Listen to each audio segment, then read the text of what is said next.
most of you are familiar with the Depot project, Deindustrialization and the Politics of Our Time, headed by Stephen High. So I won't go into great details there. There's also a wonderful website that you can go to if you're not familiar with the project, and we're very pleased. We being Juliane Thoman and me, Juliane and I have organized this roundtable on East Central and Eastern Europe. And as Juliane will be presenting, I will be moderating. So I'm mainly the bad guy this afternoon here in Central Europe, or morning in North America, in making sure that everyone keeps to the time. And in terms of lineup, we have decided to organize it a little bit by country, so that we start with the 3 presentations that we have on Poland, and then move to the 2 presentations we have on Hungary, and then move to the Czech Republic. And at the end, Ulf Unbauer will provide us with a comparative study. And then hopefully we still have lots of time for questions and discussion. So what I propose is that I'll introduce the speakers just before they speak, and that we'll have all the presentations, and then have a discussion that can, of course, ask questions to the individual presenters, but can also make general points or try and connect the papers to each other. For those of you who don't know me, I'm Stefan Berger. I'm working at the University of Bochum as a historian in Germany, and I'm also part of the Depot project. Okay, so we'll start with my co-organizer of this entire panel, with Juliane Thoman.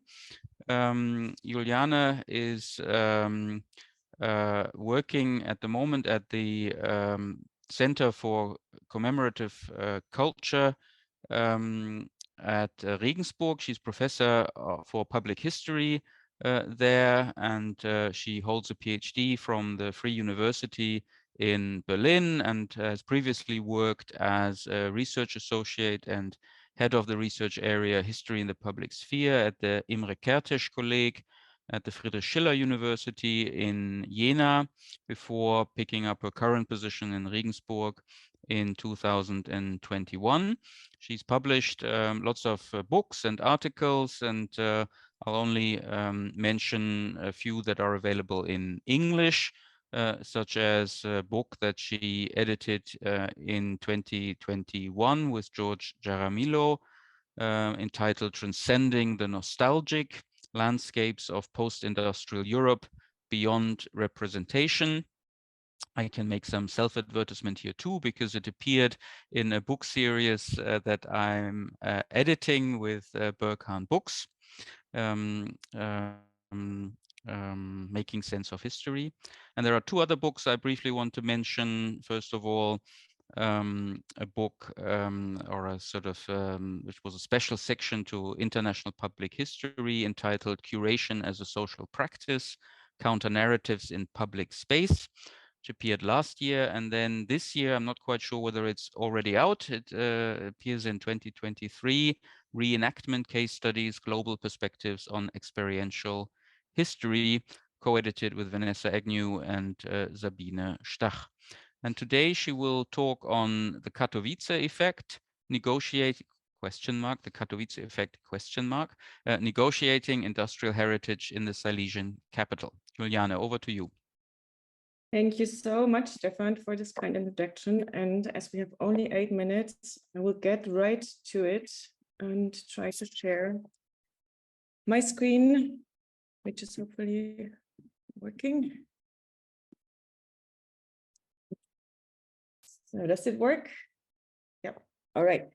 So in my 8 minutes, I will take you to Upper Silesia region in Poland and to its capital city of Katowice. And I will give you some insights into the economic and the social transformation process the city has been undergoing from the backbone of heavy industry and coal mining in the People's Republic of Poland towards finding itself in the post-socialist and post-industrial new reality.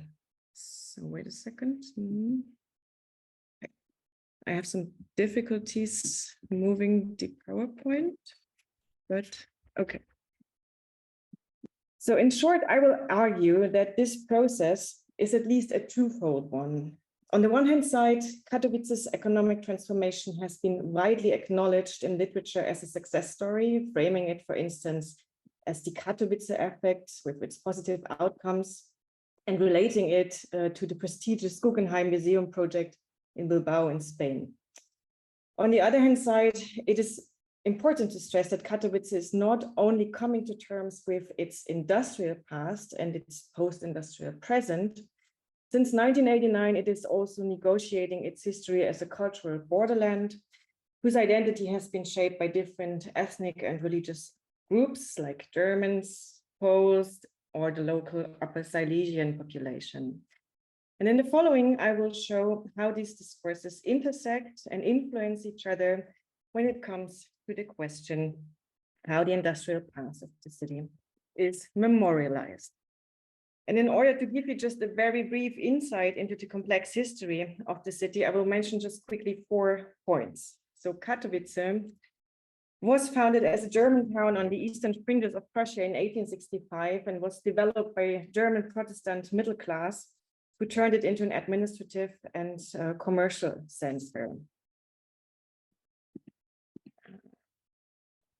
After the First World War, the region was split up between Poland and Germany, and the city became the most western outpost of the Second Polish Republic, being an architecturally and symbolically treated as a prestigious project.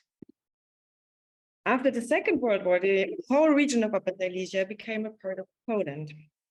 And during the socialist time, Katowice experienced heavy over-industrialization and accompanied by hostile attitudes toward its pre-socialist heritage, both the German and the Polish one, attempting to create a new socialist urban identity. And besides this, as I already mentioned, besides this Polish-German antagonism which shaped the region, there is a local Slavic-speaking Catholic Upper Silesian population, which is an important factor as well. For instance, in 1919, the Silesian autonomy movement was established as a political party, but also sort of a social movement, which is fighting for minority rights within the Polish state. So, but now coming back to the question of industrial heritage, we return to the time span of the era of after 1989, when Katowice was facing similar changes as other centers of heavy industry, like restructuring, privatization, downsizing of enterprises. But despite this general trend, Katowice managed this transition to market economy comparably well, for instance, by establishing a special economic trading zone and successfully attracting new investors. This economic restructuring was bolstered by urban recreation plans and by attempts to reinvent the city's image from a dark and gray industrial place to a sustainable, future-oriented one. And during the first years of this reconstruction, the industrial past was not perceived as a resource or as an asset. Yet this attitude changed since the turn of the millennium. One example is the construction of the biggest shopping center in the region, which is the Silesia City Center, which opened in 2005. And it's a huge retail area which is situated on a former mine where most of the remnants were destroyed and only some traces of the past were kept. And as you can see, integrated into this commercial retail landscape. But despite such efforts to salvage references of the industrial past, such attempts, they are not really aimed at creating industrial heritage in the first place, but occur rather as a side product to a commercialized approach to the past. On the way to a new urban identity and image, one of the most pressing issues in Katowice was the void in the city center. One question was whether to reanimate the 19th century part of the city or to add another layer to the already existing urban structure.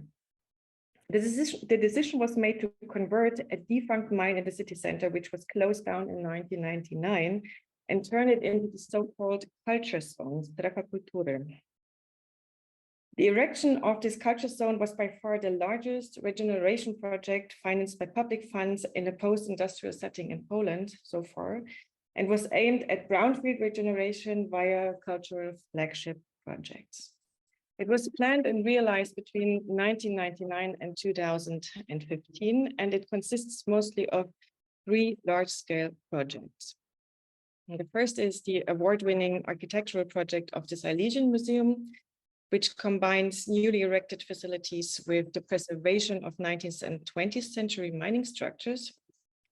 And its main exhibition halls are located underground, a fact that can be interpreted either as something like hidden architecture or as a symbolic reminiscence of the former use of the site as a coal mine.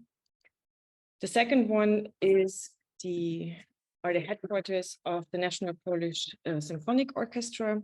This is a newly constructed building, yet its elevation with the red bricks and the red paint window niches contain reminiscences to the local miners' community's tradition. And the last one is the International Congress Center, which also contains reminiscences to the local heritage with its dark facades and its dark structure and terraces. The implementation of these flagship cultural projects has changed the urban structure of this Katowice city center to a large extent, and it also has a perceivable economic and social effect for the area. Yet, on the other hand side, critics point out that it is something like a festive, monofunctional character of this space, and it forms an enclave within the city center, which lacks a fluid connection to the already existing urban structure. In my last minute, I would like to come back to the role of industrial heritage in a more concrete example by coming back to the Silesian Museum, which contains the first ever exhibition about the history of the region of Upper Silesia. It is not devoted solely to industrial history, as the premise might indicate, but its aim is, and I quote here one of the introduction texts to the exhibition. Its aim is to show the unique identity of the region, which of course developed with industrialization, but industrialization is depicted only as one element, not as the most important turning point in the history of the region. This was the idea, to put the industrialization at the beginning and as the most important point. This was the idea of the first director of the museum, who got fired eventually for this idea. The whole conception of the exhibit was adapted before the opening of the museum in 2013. And we have now, as I said before, a melange of industrialization together with the regional development of Upper Silesia. And just this brief example, in my point of view, shows how the negotiation about the meaning of the industrial past, how it intersects with ongoing discourses about the city and the whole region's transnational history, and its renegotiation of this history as a cultural borderland. Oof, 8 minutes is short. Perfect timing. Thank you very much, Juliana. That's wonderful. Thanks a lot for this interesting example of heritageization in Katowice. And we move straight on to the next presentation, which is by Joanna Wawrzyniak. She's a sociologist and historian specializing in East Central European memory processes, and her current projects include research on the memories of socialism, of neoliberal transformation and deindustrialization in Poland. and contributions to collaborative research on cultural heritage and memory processes in Eastern Europe, Western Europe, and East and South Asia. She's an oral historian as well, with experience in museum research.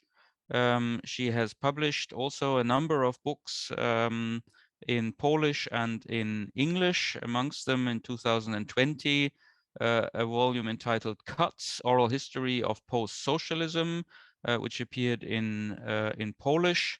And she's also someone who has been involved in several European projects, which I won't list all here, just to say that it has been a great pleasure to work with Joanna in a COST project currently running on with a wonderful title of Slow Memory, where we are working together on the slow memory of work. And her presentation title this afternoon is Temporalities of the, in brackets, long transformation, insights from the privatized factories in Poland. Joanna, over to you. Thank you so much. I'm delighted to be on this panel, and thank you so much for the invitation, because it's one of the opportunities we have now more and more, but only from below, is to kind of start a discussion between the transformation studies, or what we call the so-called transition studies, and the industrialization studies worldwide. So that's an obvious opportunity. I will try to stick to the 7 or 8 minutes challenge, but this reminds me, you know, Jacinda Ardern, the New Zealand Prime Minister, when she was asked to summarize the main achievements of her government in 2 minutes. I have a small research. I hope to manage in 8 minutes. So just let me. Can you see can you see the second slide? Oh, okay. Yeah. Okay, so I just want to very briefly speak on one aspect of my research. I did an oral history research, which I will just introduce very briefly in a moment. But what I mainly would like to concentrate is about what this kind of the research, which tries to reflect about both the transition studies, transformation studies in post-socialism, and by transformation and transition studies, we understand the transformation from not only socialist to market economy, but also, of course, the entire changing of the entire political settings, and later on the integration as country, as the so-called Visegrad countries and the Baltic states, the integration with the EU. So these are the transformation studies, and then we have the industrialization studies worldwide, which are mainly interested in the reorganization of the industry and how they can speak with each other. And what I want to talk a little bit is about the temporalities and different temporalities of those times and how we can bring them together. And to illustrate my little point with the engineers' life stories, which we have recorded in our project. Okay, now I'm trying to change the slide. It doesn't work. Okay, oh God. Yep, try this one this way. Okay, now it works. Yeah. So the project which I led in Poland a few years ago in Poland was informed or was realized at the 12 former sites of the 12 former post-socialist factories, which were sold to multinationals in the course of the 1990s. And we have recorded over 130 narrative biographical interviews with managers, union members, administrative employees, and workers. And what is important about those factories, and there were among them were the heavy and light branches of industry, including steelworks, cement plants, car factory, tire factory, paper mill, as well as producers of food, cigarette, chemicals, and pharmaceutics, that they did not collapse after 1999, but stayed in operation in the reframed setting of organizational cultures of the multinationals that bought them. And also all those sites experienced severe downsizing alongside privatization and restructuring processes. The global position of the new owners, among them PepsiCo, Heineken, ArcelorMittal, Philips, Michelin, Daewoo, Nestle, to name a few, made them privileged over many others who went down together with privatization processes. And most of our interviewees remained employed until their retirement, while others changed jobs or went on to collected retirement allowances. And what is kind of interesting and important from the perspective of the temporalities of the transition, that those different groups which we interviewed, they did experience different transformation and in different moments of time. So, and as you know, from memory studies, temporalities are neither neutral or natural, but they are powerful tools for naturalizing social worth and social change for social actors. So in our project, one of the most coherent groups whose narratives invited reflection on the alternative periodization of transformation were engineers and other qualified or technical staff of the post-socialist factories. If we understand the transformation as a convergence, or at least an entanglement between the capitalist and socialist types of production, the engineers' life stories reveal how those processes had started for them in the 1970s already. The 1970s was the starting moment of their careers, was also the very moment of the opening of the Polish industry to both the Western modes of production and to the markets of developing countries. At the time, the Polish state took Western loans to boost the development of the industrial sector. The state kept buying Western licenses for industrial production that improved the accessibility of consumer goods such as cars and facilitated technological modernization, and by the same token served the town in Europe and the engagement with the global economy.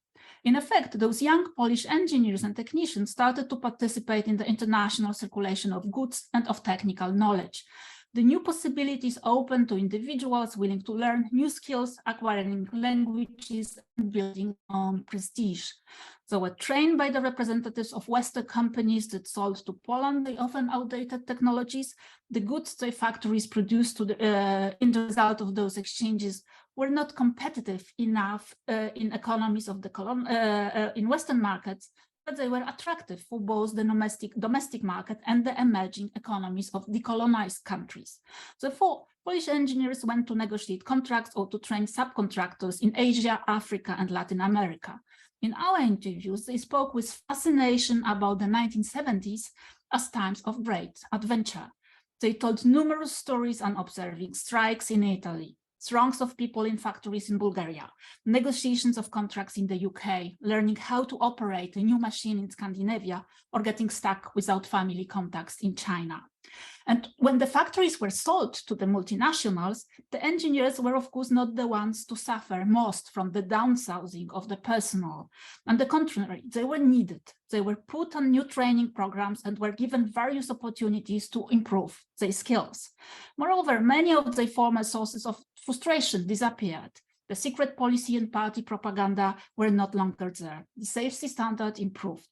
The technological investment made the production lines work smoothly. The earnings went up. Nonetheless, of course, there are huge discrepancies of how they value and experience the transformation process. I will not speak about that because of the time. But let me just conclude that those stories of engineers and technical staff of the privatized companies show that the 1970s matter for this generation because the encounters with the global economy can be traced back to that time. Since then, they experienced a gradual opening of their workplaces and their own careers to foreign contacts, practices, and technologies. The privatization of their factories was met by some with enthusiasm, by others with ambivalence or even disappointment. And yet for these social groups, the 1990s were neither the end of the old world nor the beginning of a new one. Instead, they became another important challenge for a layer of society that possessed skills transferable and usable under diverse economic systems. The sociological research on the conversion of cultural and social capital to economic one reveals that Polish intelligentsia managed to do generally well under post-socialism. However, the oral histories, as those of Polish engineers, point to the continuities rather than to abrupt conversions of cultural and social capitals that were acquired over several decades. Even though the perception of the agency after 1989 varied, they maintained or upgraded their material status, drawing and expanding on the resources amassed well before that date. This certainly stands in stark contrast with biographies of those shop floor workers that were laid off in the 1990s and whose entire world reorganized quickly over less than 1 decade. And that's just a short insight or one of and down to the research and the discussion which is going around now among scholars. Where did actually transformation start? Yeah. But if we speak about when did it start, then of course the question is for whom. And I'm sure Ulf will speak about that more in the connection of the shipyard, because they also have a very different temporalities than we might think just looking at the main political events and the dates like 1989. Thank you so much. Did I manage to stick to time? Yes, very good. Thank you very much, Joanna. That's great. Very interesting introduction of different temporalities for different groups of workers, and certainly with the engineers, it seems to complicate the picture a little bit about the 1990s somehow being a kind of definitive moment in the history of deindustrialization of East Central Europe. We continue with Magdalena Rek-Wozniak, who is a sociologist and cultural studies graduate, working as assistant professor at the Department of Sociology of Social Structures and Social Change of the University of Łódź in Poland. And her research interest focuses on social inequalities and policy discourses, especially in the context of post-industrial urban transformations. She's currently a visiting researcher at the Faculty of Social Sciences at the University of Helsinki in Finland, pursuing a comparative study on authorized heritage of industrial conflict in Poland and Finland. She's already published fascinating comparative work on Poland and Finland, and today she will be talking on Towards Agonistic Memory of Deindustrialization, notes on the authorized heritage discourse in Poland. Magdalena, over to you. I've been very much interested in the institutionalization of the class relations via memory practices, and as much as I'm reserved to the notion of authorized heritage discourse, and I share some criticism towards this concept, I still find it useful in describing the set of practices that leads to shaping and stabilizing the commonly legitimized vision of the social structures. And I'm especially interested in the museums as the key pivotal institutions in this process, and in this particular meeting, I'd like to share some preliminary thoughts from my current study on the institutionalization of the industrialization in the that is currently ongoing within the Polish public sphere.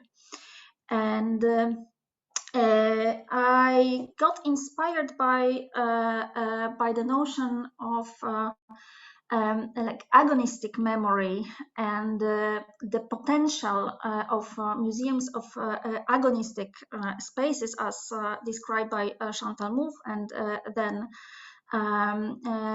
by Sento-Bull with collaborators, and especially in the context of the potential of museums as the spaces where social conflict, especially the class conflict, might be like institutionalized and mediated. And for those of you who are not familiar, if there is a person that is not familiar with the concept of with the division of cosmopolitan agonistic and antagonistic types of memory, in the under Chantal Mouffe's framework, the agonistic mode of commemorating and remembering seems as a pretty much ideal type of mediating different social, conflicted social and symbolic and economic and political interest by like giving the floor to different actors of those conflicts. Of course, in practice, the museums can act very differently, and I'm going to very briefly show you the case of from the Polish fieldwork in this respect. And why I decided to employ this particular concept. I did it because of the like growing criticism of the processes of the industrialization in Poland, also for like quite frequent framing of them as the collective harm, and of course for this somehow needs to be addressed as a part of shock therapy, the industrialization as an element of the reform package introduced just at the beginning of the systemic transformation, and leading to like privatization and effectively liquidation of a considerable workplaces. Let's put it that in a short, simplified way. But on the other hand, the very debate on the systemic transformation has been somehow like ambiguously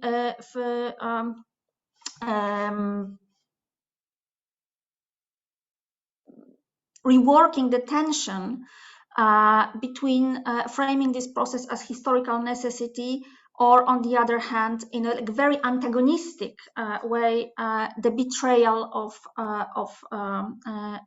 elites. And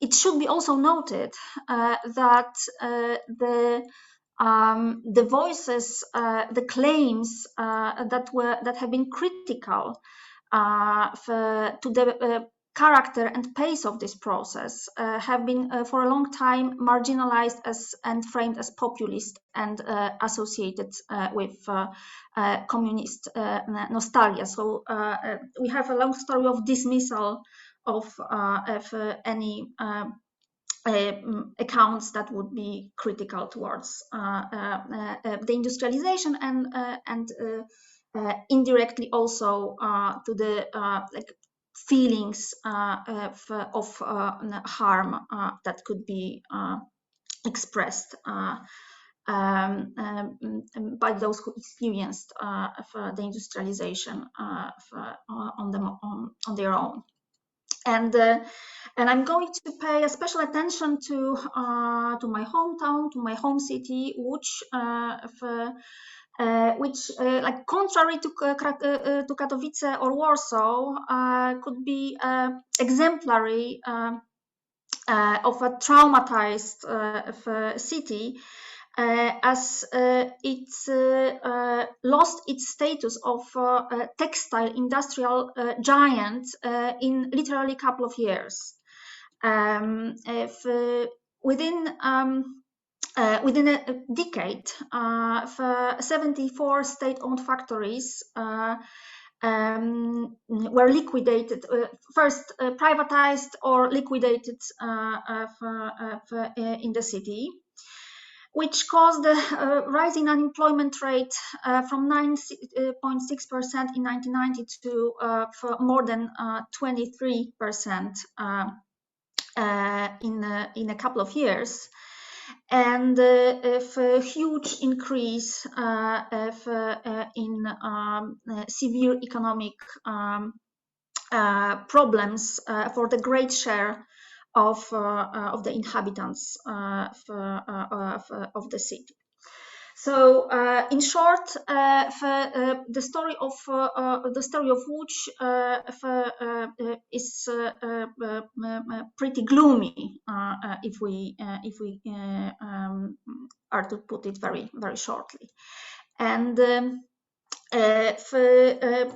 interestingly, which has been also a home of quite particular institution, being the Central Museum of Textiles, established in 1960 as a, well, contrary to its name, a local memory institution, but quite pivotal in shaping the legitimate image of the textile industry and the city as the home for the textile industry. And Magdalena, yes, sorry to interrupt, but okay. can you perhaps round it up in about a minute Yeah, or so? yes, I will. Thank you. And since the museum hasn't engaged in the deindustrialization debates for about 2 decades, it started to change about 5 years ago. And I'm going to, well, present you just one account from the newly opened permanent exhibition, where for the first time the industrialization has been presented as a process. And what you can see in the background of this slide is the gallery of the industrialization with the oral stories of the former employees of Łódź industrial enterprises on the left side, and with the storyline of the whole process on the right side. And what I found like very interesting in this respect is the fact that for the first time the very character and pace of the industrialization is which has been politicized. By presenting the process as voluntary and political and like state-driven activities that caused harm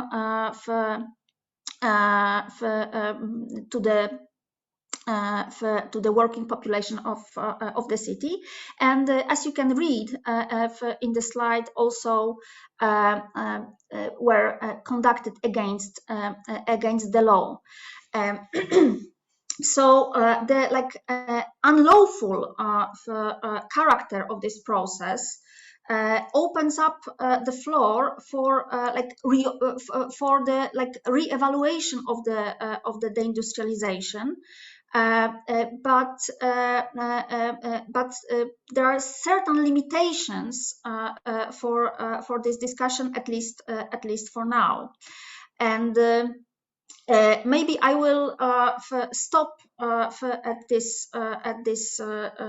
moment. And if you have like any questions concerning why the agonism cannot be, at least now, like fully expressed in the memory field of which I will happily try to explain it. Thank you very much for your patience and for your attention. Yeah. Thanks very much, Magdalena. I'm sure we can come back to the case of Łódź in the discussion, and I have at least tried to do my best to introduce agonism also in the depot project, so hopefully it will not be completely unfamiliar to everyone here. If you can stop sharing, then yep. we will move straight on from Poland to Hungary.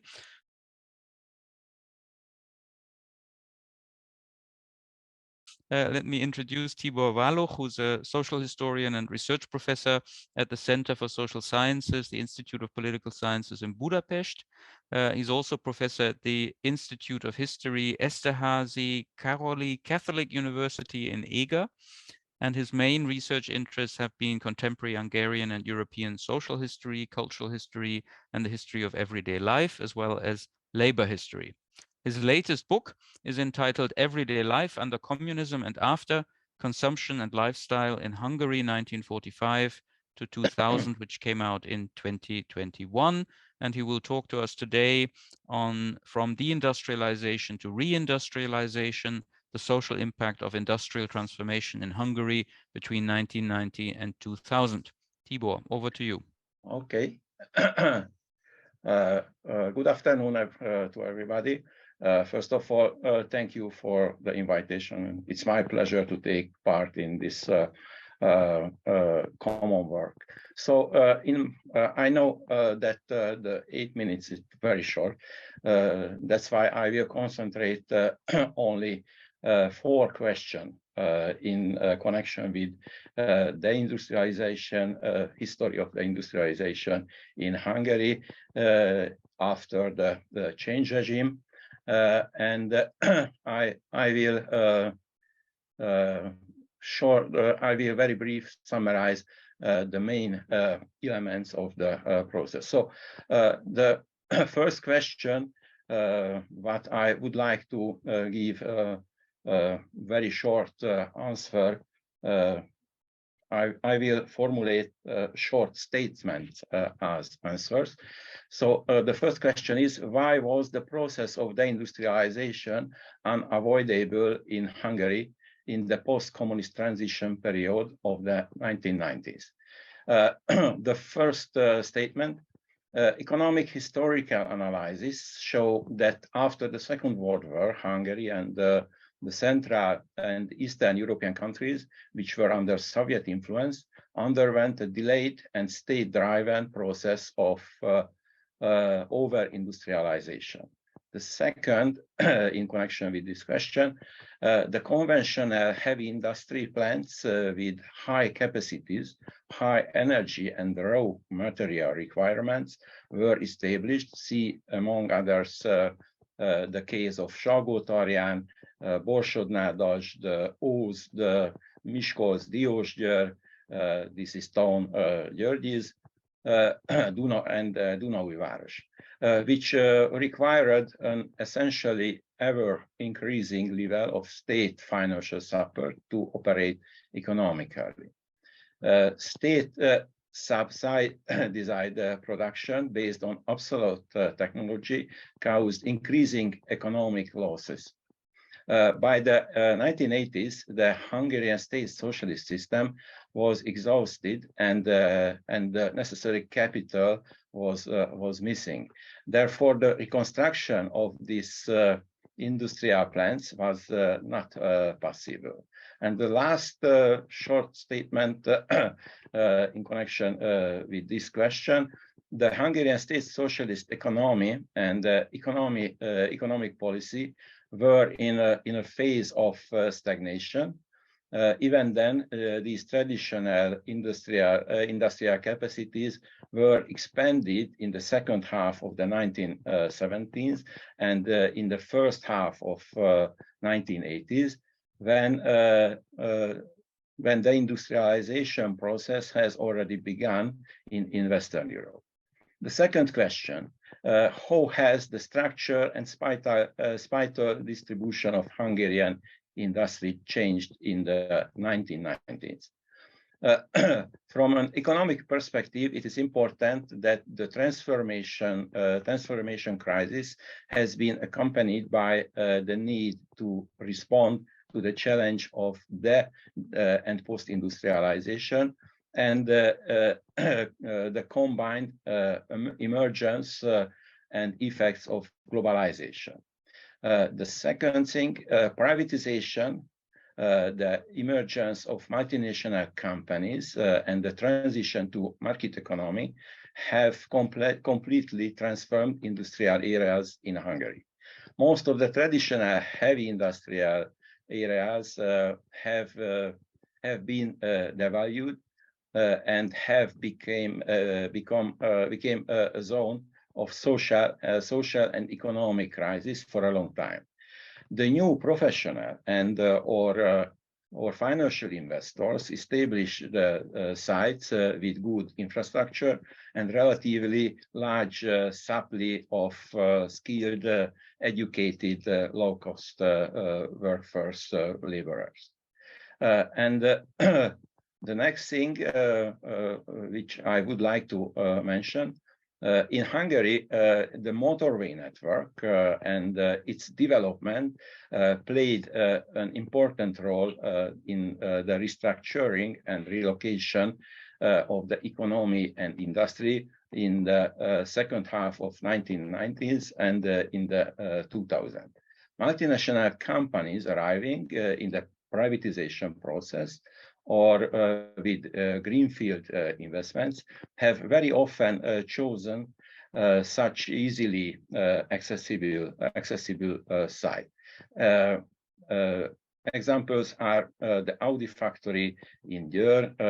It can be found northwest part of Hungary, or the Mercedes-Benz plant in the early 2010s in Kecskemét. This is a middle part of the Hungary, so-called in the middle of Great Plain. This city, Kecskemét, was a food processing center before 1989 and 1990. The last thing in connection with this question, that the industrial cities of state socialist system were replaced in the 1990s by new industrial and economic centers, and Hungarian industry and economy became more decentralized as was earlier. The third question, what were the social consequences of the industrialization in the post-communist transition period?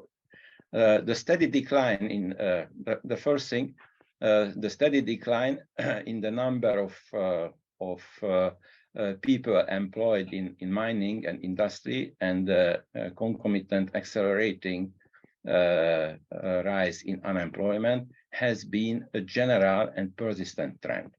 This mainly affected the low-skilled and unskilled group of workers who had previously adapted their life to monocultural industrial production. The transformation of workers' lives meant not only the mass increase in unemployment, but also for many the bitter social experience of being redundant and the sense of belonging to a lost social group. The third thing is that the social status of workers was weakened. The process of inheritance of position in multi-generational working families was interrupted. Identity crises often developed as a result of the industrialization. In many regions in Hungary, the social integration has changed as a result of factory and mine closures. And the last thing, a group of more educated workers was able to adapt to the new market economy requirements and the demands of multinational labor organization.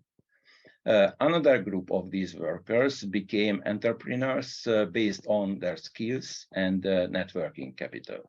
And the last question, what I would like to mention in connection with the consequences and the history of process of the industrialization in Hungary is the next. How has the reindustrialization unfolded since the mid-2000s?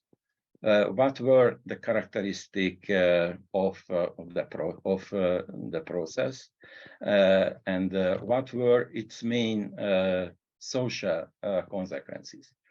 By the end of 1990s, privatization and reorganization of economy in Hungary was completed.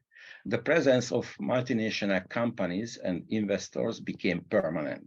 About 50% of the active labor force was employed by such companies in the 2000s, from the 2000s. As a result of post-industrialization, the economic role of trade and the service sector, tertiary sector increased significantly. After the turn of the millennium, multinational investment has been increasing, creating new industrial capacity, mainly in the automotive and electronics industries. At the same time, it is very interesting, the Hungarian-owned medium and large industrial companies also were created and began to work. As these new industrial companies were already producing with a new technology and new knowledge, they also employed highly skilled workers. The content of physical work also changed on a radical way. The rise of information technology and communication has transformed many of the professions. Information and computer skills became necessary in addition to traditional craft skills. This has led to emergence of so-called techno workers who do essentially physically work, but with IT skills. I can mention car mechanic and so on. We have to bring it to a close soon. 1 minute, last 2 sentences. With the acceleration of automatization, the demand for manual workers has steadily declined. These processes have completely transformed the social composition of world of work in Hungary at the beginning of the 21st century. Thank you for your attention. Thank you very much, Tibor. I think it's an interesting parallels in terms of types of workers under conditions of deindustrialization, which relates, I think, very much to the case we heard from Joanna in Poland.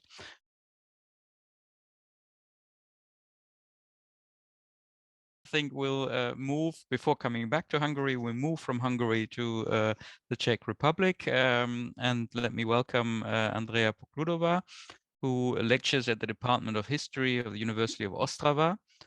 She completed a doctoral program in economic and social history at the University of Ostrava and was appointed associate professor of cultural and social anthropology on the basis of her habilitation at the Faculty of Humanities at Charles University in Prague. Her work deals largely with social and urban history of the Czech lands of the long 19th century in the context of a wider Central European development. And today, and I'm glad to see that her PowerPoint seems to work, today she will talk on Ostrava, deindustrialization of the city center of the, in inverted commas, steel heart of the Czech Republic. Andrea, over to you. Yes, thank you for invitation, and I would like to present my paper about Ostrava, but only about city center. I am a social and urban historian who primarily deals with urban society in the process of modernization at the turn of the 19th and 20th centuries. But in the case of Ostrava, I am also interested in the current transformation of the public space of the former industrial center of the Moravia-Silesia region next to Katowice, and the paper aims to outline the deindustrialization of the public space in the center of Ostrava and the surrounding area of the world famous Vítkovice ironworks. First, I will give a brief overview of history of coal mining in Ostrava. The Ostrava-Karviná coal mining district is a part of the Upper Silesia coal basin, the majority of which is located in neighboring Poland, in Katowice. The Austrian government started to support prospecting for deposit in the course of the 18th century, and it did not leave out the Ostrava region either. The existence of coal mines stimulated the establishment of the Vítkovice ironworks in the year 1828. If Vítkovice ironworks had not been founded in these years, and if the world-renowned banking house Rothschild had not bought it in 1843, the typical industrial region would not have occurred. The cautious development of the industry and diversification of the branches of industry stimulated the transformation of Moravská Ostrava at the turn of the 20th century from a small town into the economic, political, and cultural center of the region. Sustained economic growth was established after the economic crisis of the 1870s. It was interrupted by the years of the Great War.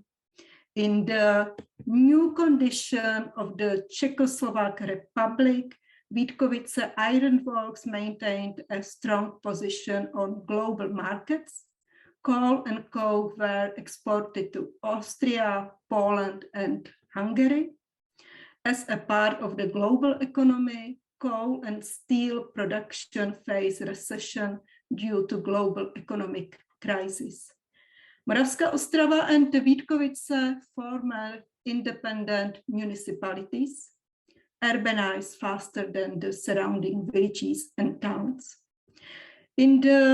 After the Great War, the surrounding municipalities were merged with the city of Moravská Ostrava, and this made the Great Ostrava the capital of the Moravian Silesian region.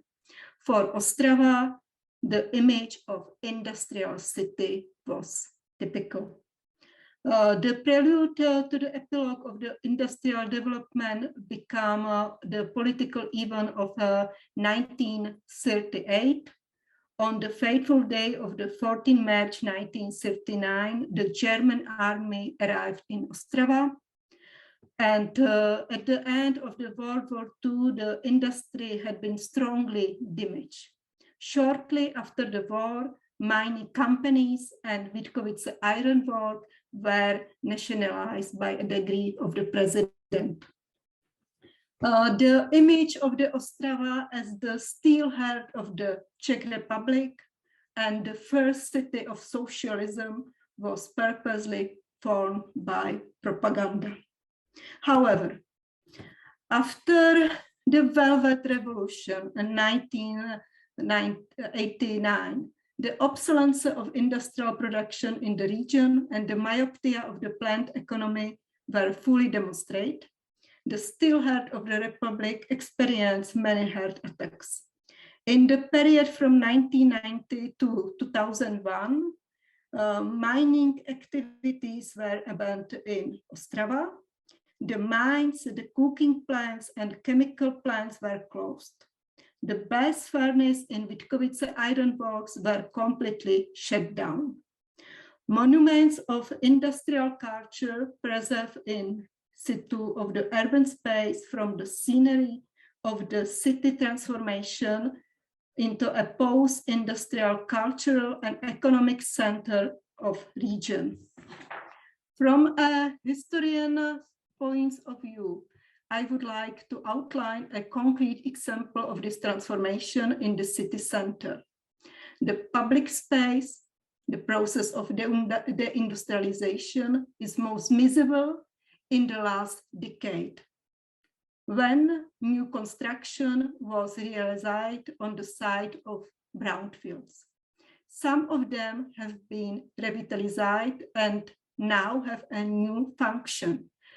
You see Carolina cooking plant, now New Carolina. Already. Andrea, sorry to interrupt, but your PowerPoint isn't moving forward. So I don't know whether it's meant to be, but we're still seeing the opening slide. Wow. I am not sure with difficulties.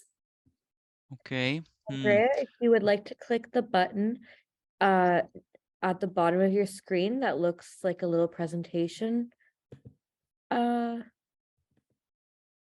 board next to the zoom in, zoom out function, that should bring you to full screen, and then you'll be able to click to advance your presentation. And now? No, now it's done something very strange. I don't know what.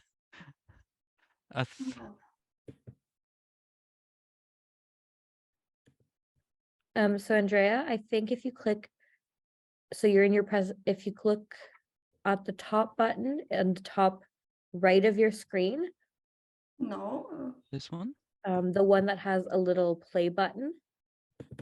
So move your cursor a little bit to the right, to the left, sorry. Sure. And it is possible that Gabriela opened the presentation. Yeah, I can do that. Yes.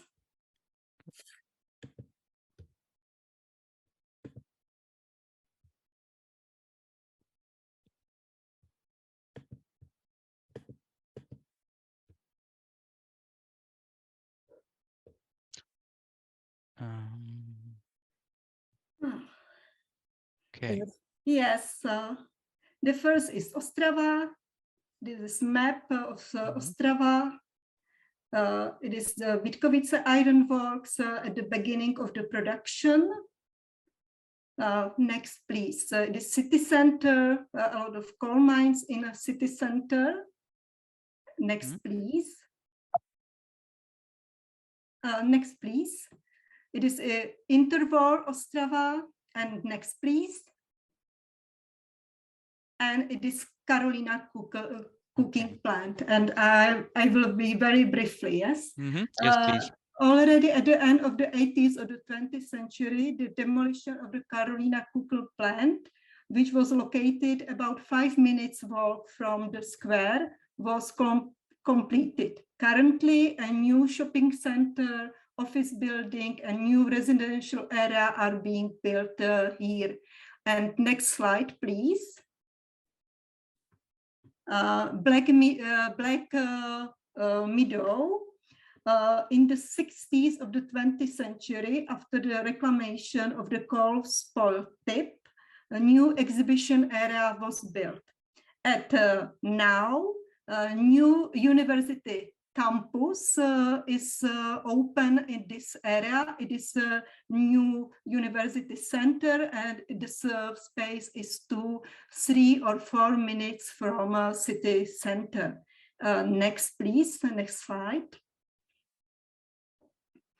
Lower Vítkovice area, the founder of the list of industrial heritage, Dr. Wolfgang Eber, said that Vítkovice area is one of the most perfectly preserved industrial complex in the world. Now, after the culture-led urban regeneration, it is very important industrial museum, new cultural center, but last 2 years, a new logistics center is built in this area too. And next slide, please. Yes, the city slaughterhouse, today Gallery Plate.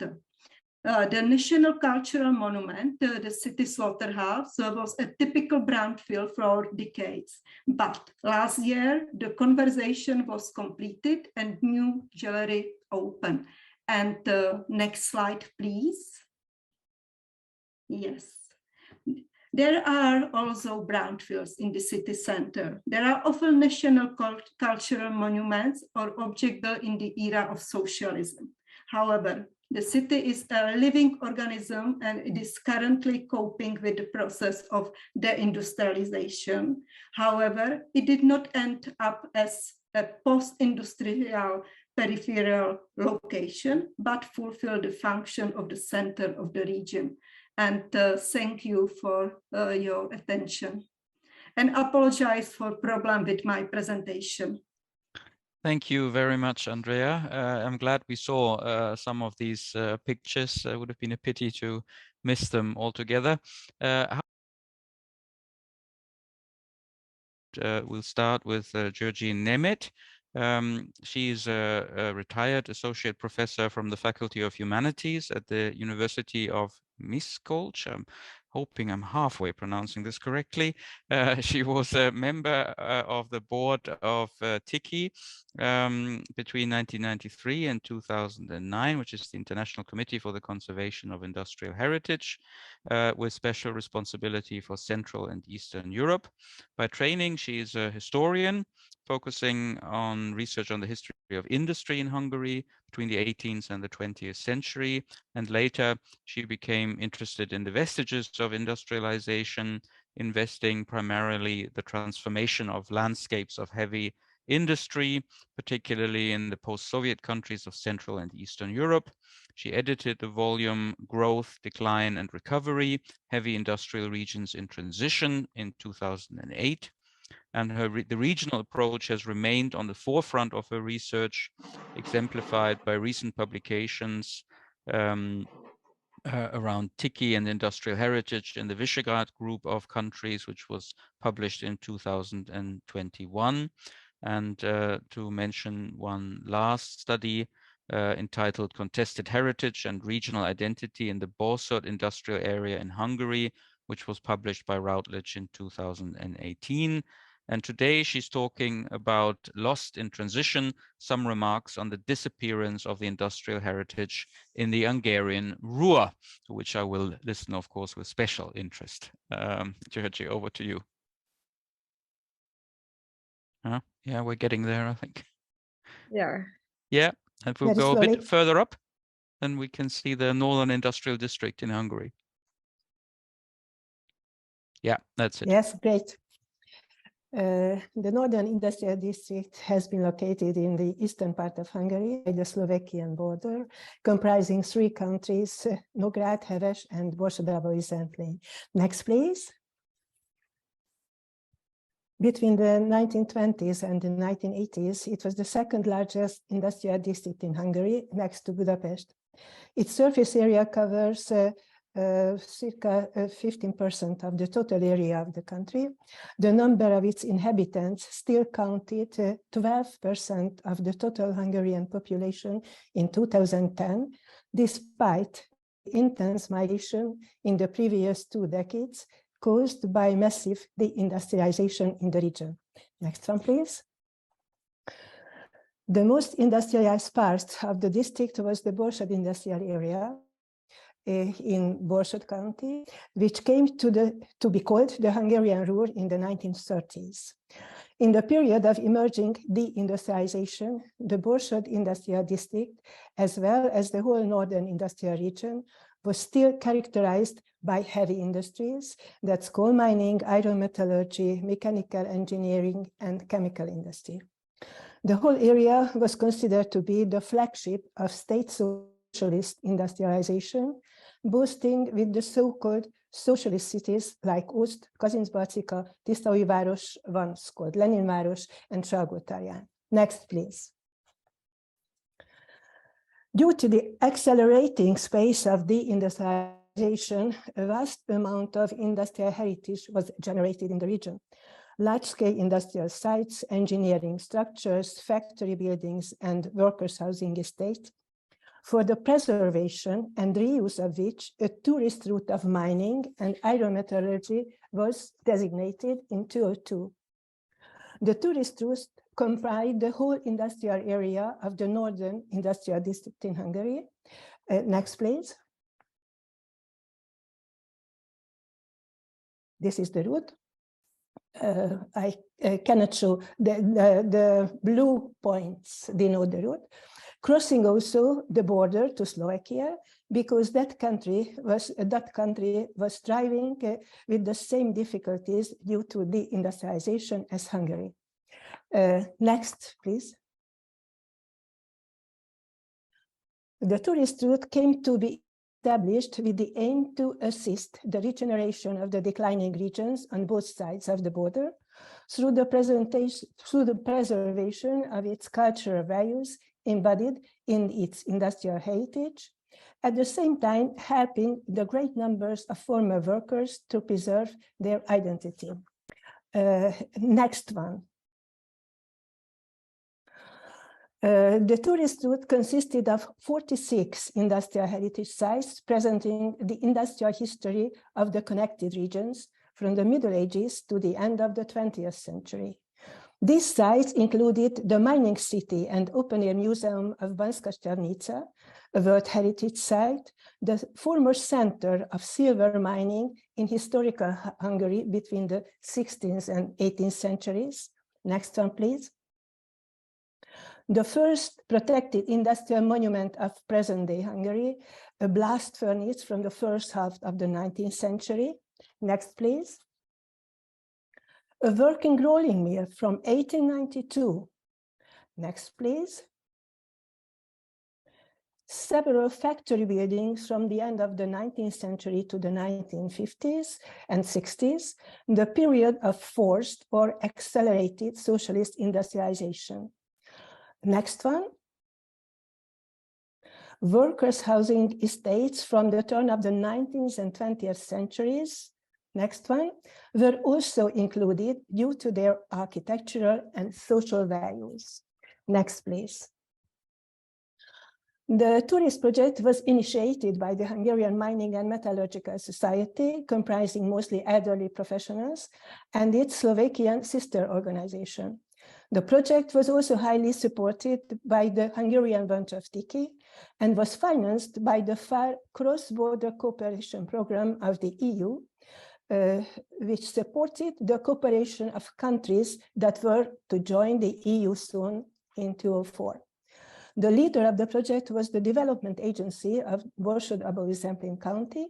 Academic research was done by the University of Miskolc.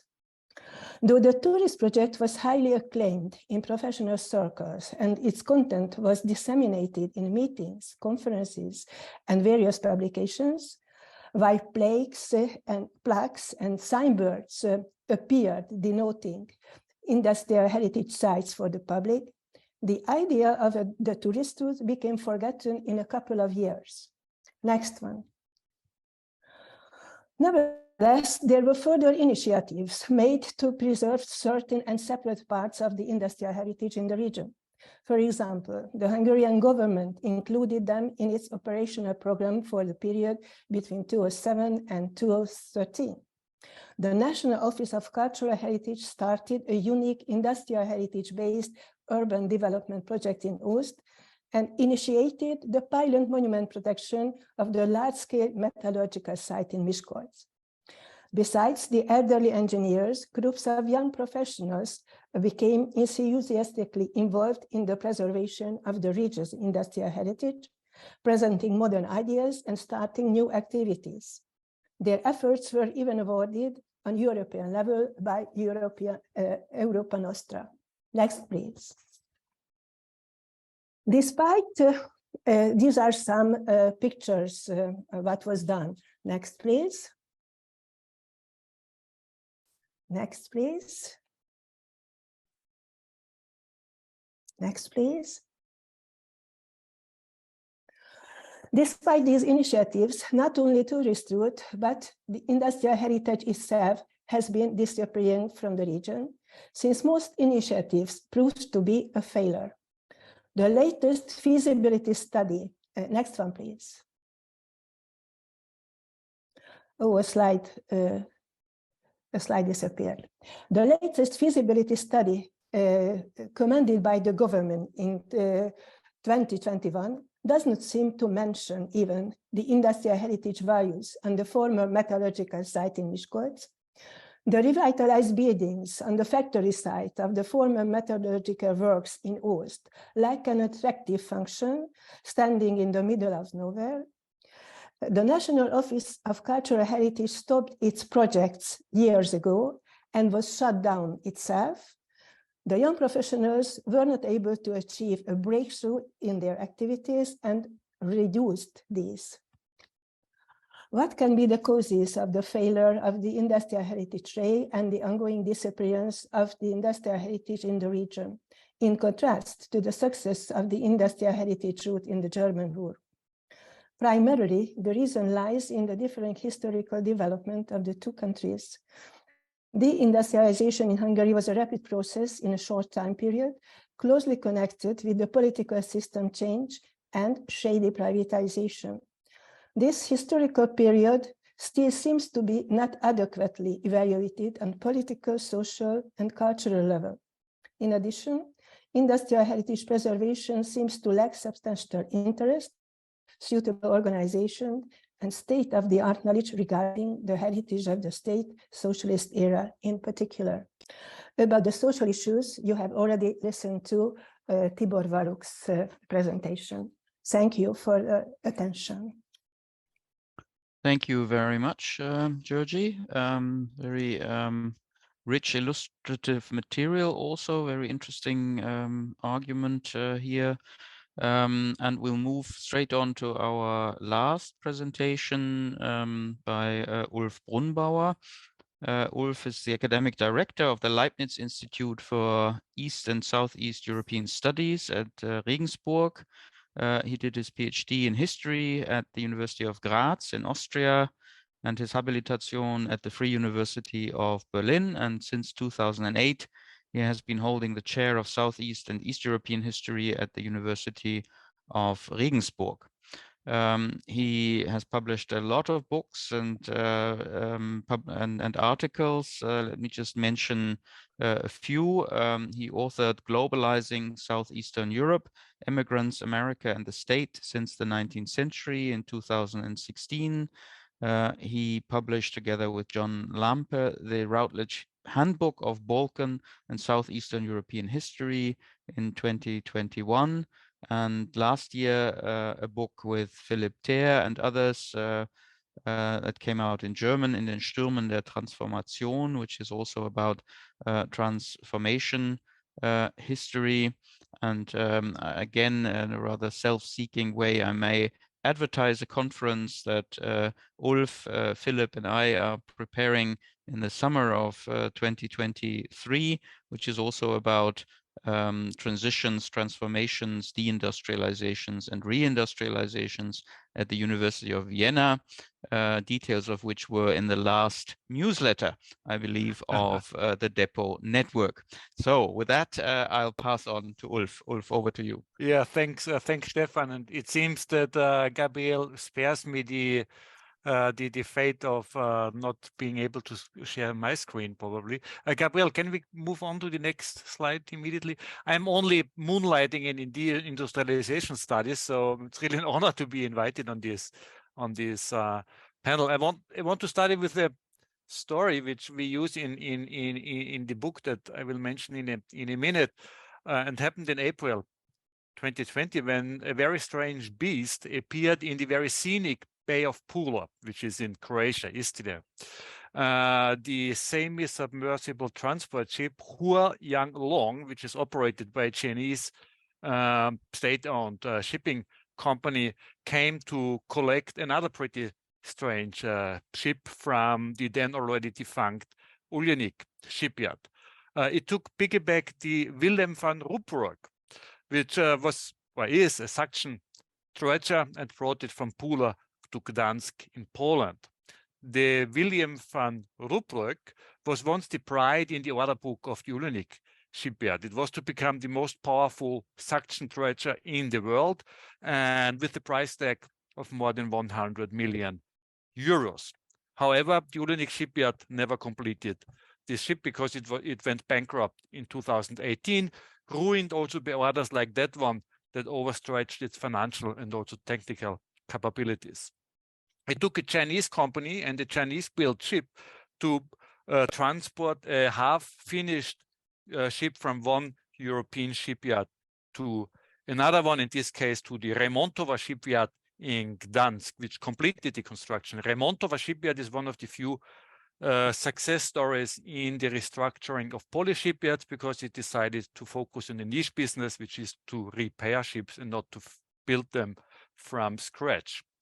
This story was a fitting coda to the post-socialist fate of one of the oldest shipyards in Europe. The Uljanik shipyard was established in 1856 when Pula and Istria belonged to the Habsburg Empire, and Pula was the main maritime port of the Austrian Navy. So for those of you who don't know, Austria used to have something like a navy, and it was an industrial flagship during socialism, providing a livelihood for thousands of families. The closure of Uljanik in 2018 also stands for the wide-ranging deindustrialization of Pula and the region of Istria, which is now totally dependent on tourism. Next slide, please. Uljanik was one of the two case studies a group of authors explored in their book, as you can see, and was mentioned by Stefan, in den Stürmen der Transformation. And this group consisted of 6 people: the sociologist Piotr Filipkowski, the ethnologist Andrew Hodges, and 5 people actually, and 6. I'm not a mathematician, and 4 historians: Peter Wegenschimmel, Philipp Ther, Stefano Petrungaro, and myself. The second case study which we explored was the Stocznia Gdynia, the Gdynia shipyard, which during communism was called the Paris Commune shipyard and used to be the most modern shipyard in Poland. Next slide, please. The Stocznia Gdynia also bankrupted in 2009, but it has an industrial afterlife in contrast to Uljanik. On the premises of the former shipyard, I mixed up the slide. So can you go one slide down, please? And then we move back. The Stocznia, on its premises, using some of the old machinery and employing workers and engineers from the old gigantic shipyard, a number of smaller shipbuilding enterprises appeared. These employ less people than the former integrated shipyard, but in contrast to it, they at least earn a profit. Most of these smaller shipyards are specialized on certain parts of ships or on design work. And they also stand for the partial reindustrialization of Poland, which has become also in shipbuilding an important link in transnational value chains, utilizing what has been left of an integrated shipbuilding environment in Gdynia. Yet many of our interlocutors, so we included a lot of oral history in our project, even though most of them economically certainly better off than before 1989, articulated a sense of loss, the loss of an holistic life world where the shipyard was much more than an employer, but also the basis of community. And the ships produced in a collective effort represented the congruency between work and life. Ships also carry a lot of meaning. They are Christian. A hull or a specific part of equipment that is produced today is not. So deindustrialization in this case is not only, and maybe even not so much, about the decline of employment in manufacturing, but about the loss of meaning and the loss of a certain type of community. Even if new industrial employment is emerging on the ruins of the old industry. So Gabriel, please move back. Thank you. In our book, we try to challenge some established narratives in the transformation literature about post-socialist transition or transformation. And the narrative of, or the trope of deindustrialization is one of them. And this is a very powerful popular trope in Eastern Europe. People complain about industrial destruction, about the pillaging of factories by the new owners, and the neglect of industry by government, and also the disrespect of the new political elites for workers. Much of it is also true. But at the same time, the share of manufacturing in total employment remains pretty high in East Central Europe. In Poland today, a higher percentage of people are employed in industry than in Germany. And in Croatia is more or less on par with Germany. So deindustrialization in the narrow sense of the word seems more a story of the West than of the East. But obviously the nature of industrial work, its social worlds, and the systems of meaning attributed to work have dramatically changed. In line with this, we are hesitant in our book to portray post-socialism as an era of the unchallenged hegemony of neoliberalism. We need to differentiate between rhetoric, competitive signaling, as it was called by political scientists Michael Ornstein and Appel, and the actual economic policies, which are very sector-specific. Now, shipbuilding in many respects is a very idiosyncratic industry. It traditionally enjoys the backing from governments for its strategic significance and also its peculiar financing needs. What we could observe in Croatia and Poland after the end of communist rule was a continuation of what famous Hungarian economist János Kornai has called the soft budget constraints, at least for shipbuilding. So billions of zloty and kuna were spent by the state to keep alive loss-making shipyards in Poland and Croatia, Gdynia, those in Gdynia and in Pula among them. Interestingly, the widespread local vernacular left-wing critique of so-called neoliberal policies rarely poses the question whether this sort of redistribution of taxpayer money is fair or just. Should certain industries enjoy more public support only because they carry so much symbolic value and also their managers are so well connected? It might also not be a coincidence that shipbuilding but other privileged industries are also very male.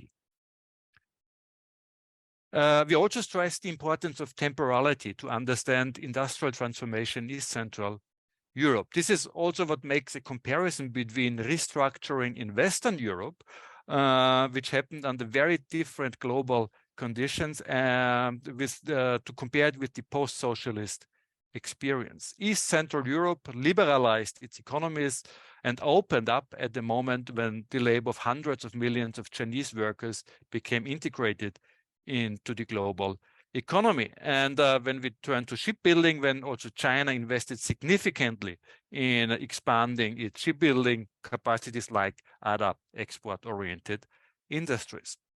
European shipbuilding has been in a secular decline at least since the oil crisis of the 1970s, and then also after the end of state socialism. At the same time, China has grown to become the world's top producer. Today, the People's Republic of China, South Korea, and Japan account for more than 85% of total shipbuilding production worldwide. This leaves us, and that's my last point, with the role of the European Union in the deindustrialization, but also reindustrialization of East Central Europe. You can move to the last slide, please. The common market, EU subsidies, foreign direct investment, and low labor costs have helped at least some parts of East Central Europe, especially those relatively close to West Germany, to experience reindustrialization. For shipbuilding, though, the European Union was more of an undertaker. This is a reason, there's a reason why Uljanik and the Stočna Gdynia survived exactly 5 years into the membership of their home countries in the European Union. So Poland joined in 2004, and in 2009, The Gdynia shipyard went bankrupt, Croatia joined in 2013, and Uljanik went bankrupt in 2018. The EU has, in general, very stringent competition rules, which in most cases prohibit state support for failing industries, and it has a long-standing, since the late 1970s, a long-standing policy of consolidating European shipbuilding, and thereby also ending long-cherished policies of government support. So we argue, and Joanna already spoke a bit about the temporality of transformation, and she also used the word long transformation, which is also a notion that we used. So we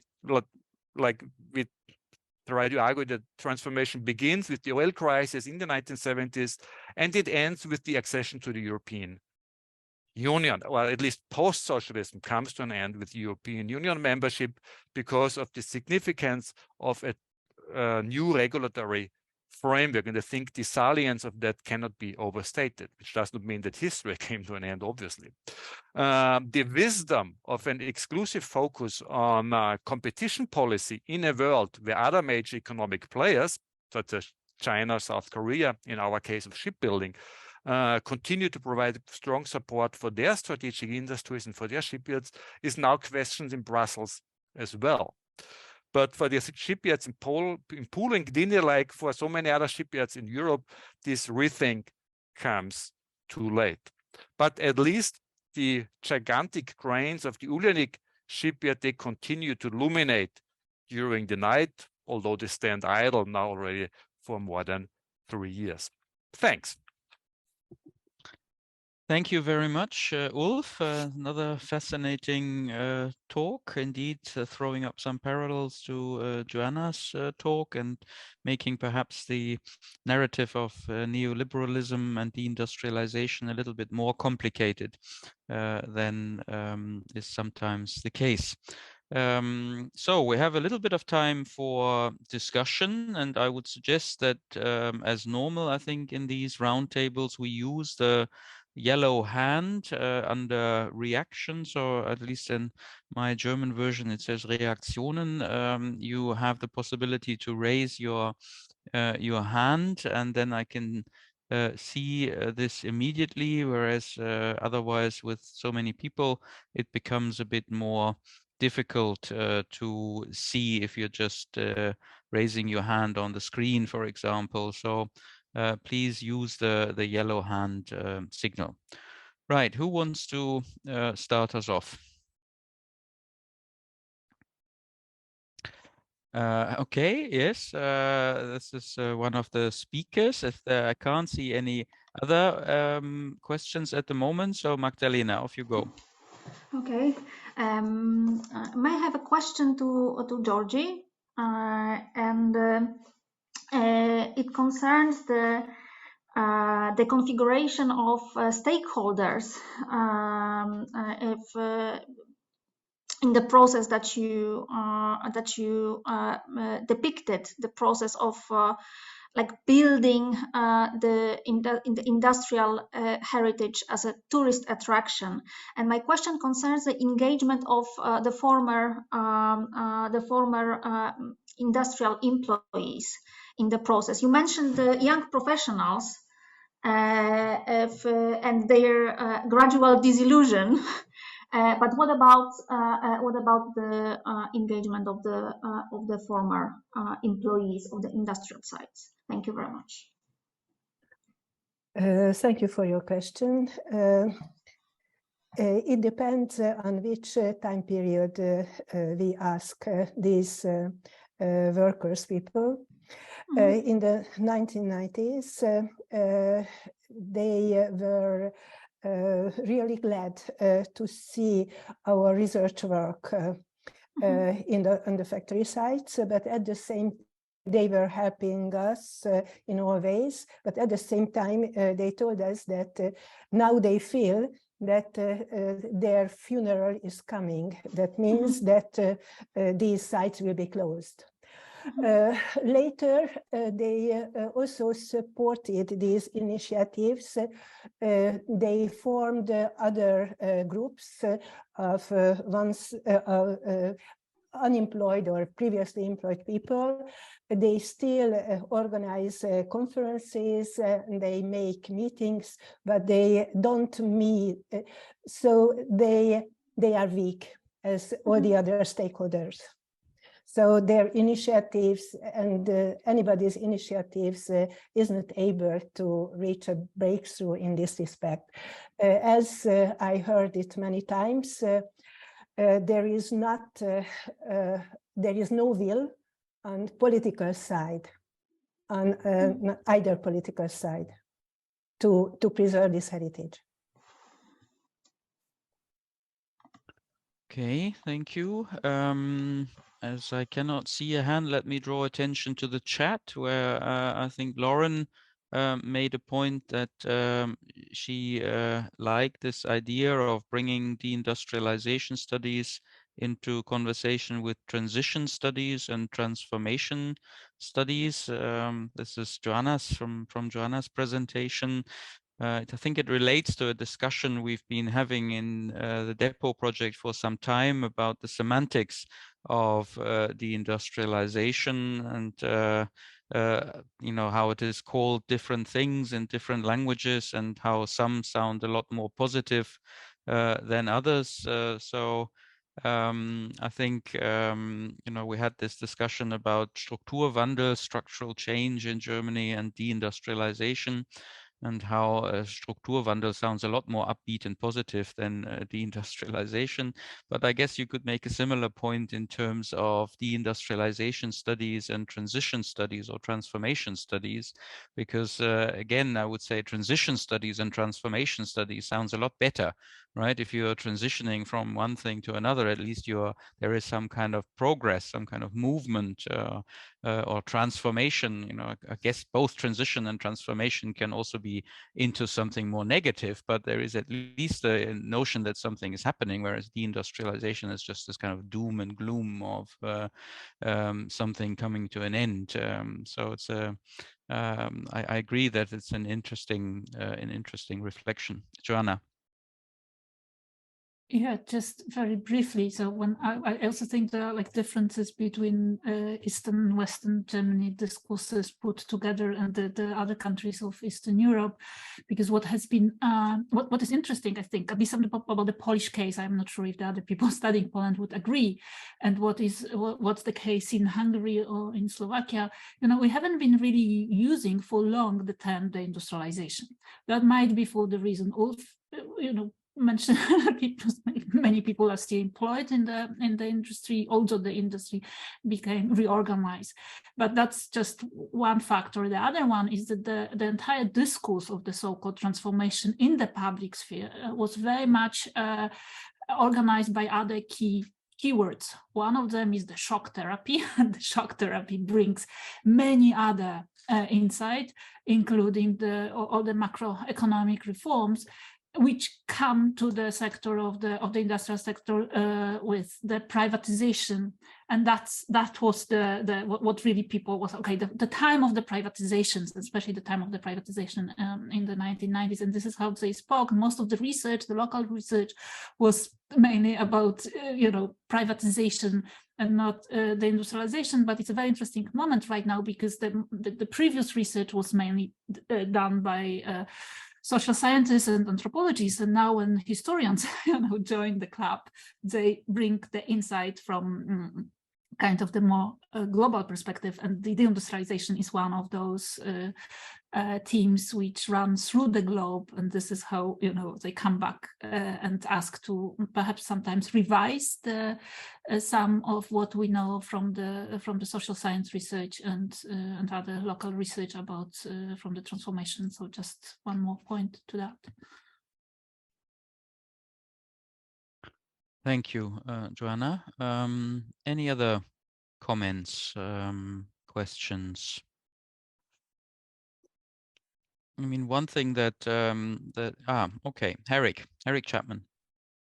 Yes, I was really struck by where we ended with Ulf Brunbauer's comment around reminding us of the importance of the EU's restrictions on public investment and government subsidy. and I'm just wondering whether, and you mentioned that there's starting to be some reconsideration in Brussels. There are two things that it seems to me may be changing the landscape, and I'm wondering if this is true in Eastern Europe, which is the Ukrainian war, and the other is investment in the green transition, and whether public subsidy, the atmosphere for reconsidering public subsidy is in the course of a new kind of transition. That's basically my first question. My second is, most of the first part of the presentations made me think of the differences between these several countries, but we ended up again with the reassertion of the hegemony of the EU, of sort of questioning how much national differences matter. So these are sort of two questions around whether we're A, in a transition from the EU restrictions, and B, whether EU restrictions sort of have washed out national differences over the last 20, 25 years. Thanks very much. Ulf, do you want to start us off, and then anyone else who wants to chip in? Sure. I mean, the first point, definitely agree with you. I think the atmosphere in the EU on the level of the European Union, but also in the states that ultimately drive this or will decide what's going to happen, like in Berlin, is changing when it comes to questions of how to what extent the state could really directly intervene or pursue some kind of industrial policy for a variety of reasons. That the COVID shock, the experience of being so dependent on China, this talk about technological sovereignty, I think also drives a resurgence of industrial policy, the war in Ukraine, and also it's going to be a response also what is happening in the US, which has maybe starts to really pursue a very aggressive aggressive industrial policy now under the Biden administration. And to some degree, I think countries like Poland or the Polish government managed, I mean, under the roof of EU rules to already pursue forms of industrial policies which probably run against at least the letter of the European competition policies. So I think we will see a sea change, and also, of course, the necessary investments in climate change mitigating efforts, which can be done only by the state or rallied by the state, will also facilitate that. National differences, I think, I mean, to one degree, obviously, those countries that joined the European Union, they had to adopt a common legislative framework, and I think that really helped to brush over national differences. But I think what we really should stress, and I think that came out also from some of the presentations, are the differences within national states, especially the larger ones like Poland. And I mean, it's no coincidence that some of the reindustrialization that we see happens in old industrial regions. I think these industrial environments or economic ecotypes that have been built not only during socialism, but many of these actually industrial regions going back to 19th century industrialization, they are still visible in the economic geography. I mean, I think one of the very unfortunate facts, at least in German historiography, is that we became so dissociated from geography that we sometimes don't actually see these continuities, the spatial continuities, and how they play out in very different economic frameworks. So probably we should actually move, on the one hand, beyond the national state, so look at the importance of globalization and EU policy making for industrial or economic change in post-socialist countries, but we should also look beneath into industrial regions, some of which are cross-border regions, which we have just seen in the case of northeastern Hungary and Slovakia. Okay, does anyone of the other speakers want to come into that discussion?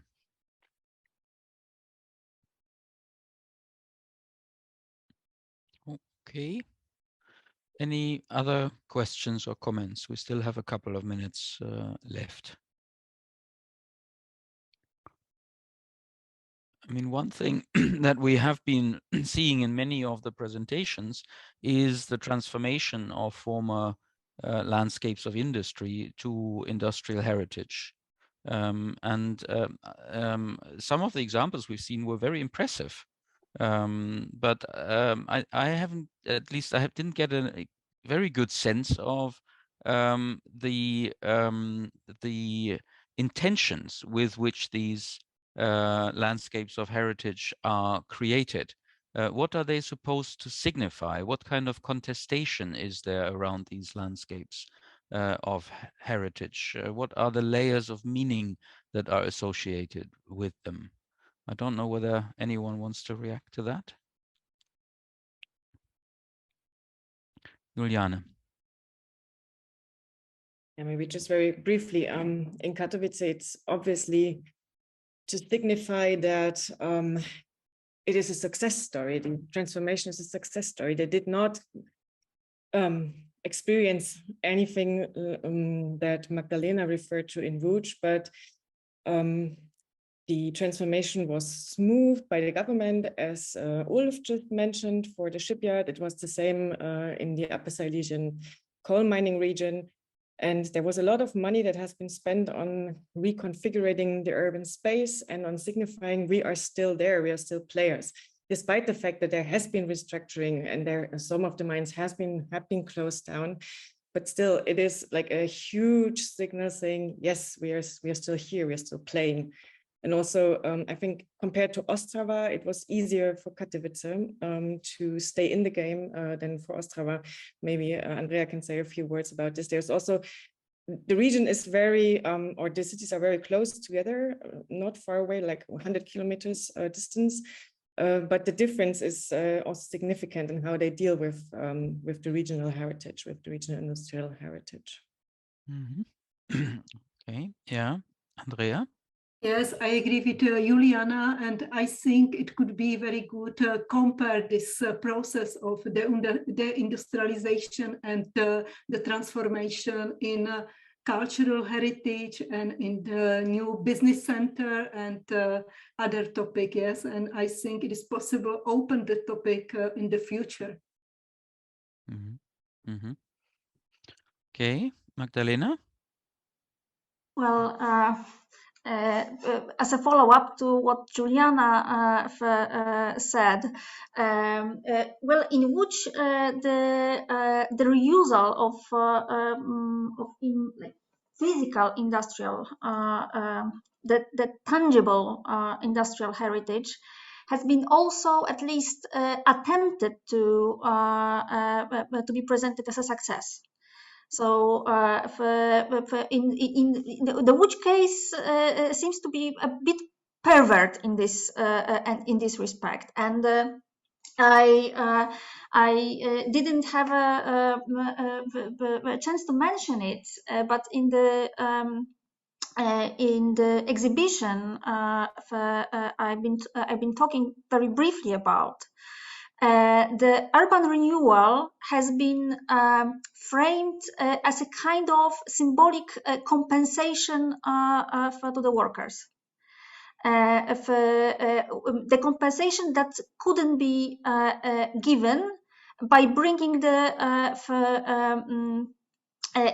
shady privatizers to the justice effectively. So that's also an like interesting characteristic of the local like a heritage scene. Mm-hmm. Thank you very much. Juliana again. Yeah, I just want to briefly add that the Katowice story is also much more complicated than I was able to present it here, because this was the things I've said, they are very much on the surface. They are relating to an industrial history which can be reused and which is there. Yeah, it pleases the eye. Yeah, all these facilities, this beautiful new museum and everything. Yeah, this is just a very pleasure to look at, and it was needed because the city structure had a void at the very heart of the city. Yeah, because the market square was just so ugly, and they needed something new that was pleasing for the inhabitants. But this is a very story on the surface. Yeah, and if we dig deeper, it gets very complicated, because the story is related to actually who we are. Are we Poles? Are we Germans? Are we Upper Silesians? And then it gets really tricky. As I said, the director got fired. The director of the museum got fired because he wanted to put a steam engine at the very beginning of the new exhibit. So which caused so much controversy, because it could be read as a German symbol, or as a symbol of German history of Upper Silesia. So, and this is where it gets really complicated, despite the fact that everything is visually very pleasing. Let me perhaps bring in Stephen High here, who commented in the chat. I do wonder how we measure successful revitalization. In the North American context, industrial heritage is bound up with gentrification, which has led to residential displacement of working class people. So success for whom? The focus on beautiful aesthetic traces of industrial heritage can become examples of class appropriation. And Joanna added to that, and cosmopolitization. So over to Joanna. Yeah, so I think that's a great point by Stephen High, because like in my view, that what happens, especially in these major cities as Katowice, Gdańsk, Warsaw, and perhaps also Łódź to some extent, is you know, first of all, to recovering the traces of the pre-socialist industry. Right? So showing that we were the part of like the European industrial landscape. That's one thing. And the other is like this smoothing and like passing by the problems and the conflicts of the 1990s, of the transition. So you will not find a lot the narrative about that, what actually happened with the industries of the people who were employed. So that's one. Also, they become the commercial side. So this is where the tourists who come to Katowice, Łódź, or Gdańsk, they would go to those places. So, and they were not only the state funded, but also the municipality funded, and the municipalities are very much in the, let's say, liberal part of the Polish political landscape, but they do tend to invest such kind of the memory project. What is, I think, interesting from today's perspective is also to look at the urban activists who look at the former industrial sites differently, and they also try to revive, you know, more conflictual stories of the socialist and the 1990s, and they do have simply different memory projects than those that are sponsored by the key actors. Thank you. Thank you, Joanna. I think this could be the beginning of a really interesting discussion, but we are 3 minutes over time already. So let us maybe conclude with a brief comment by Georgie. It is a very brief and sad comment at the end.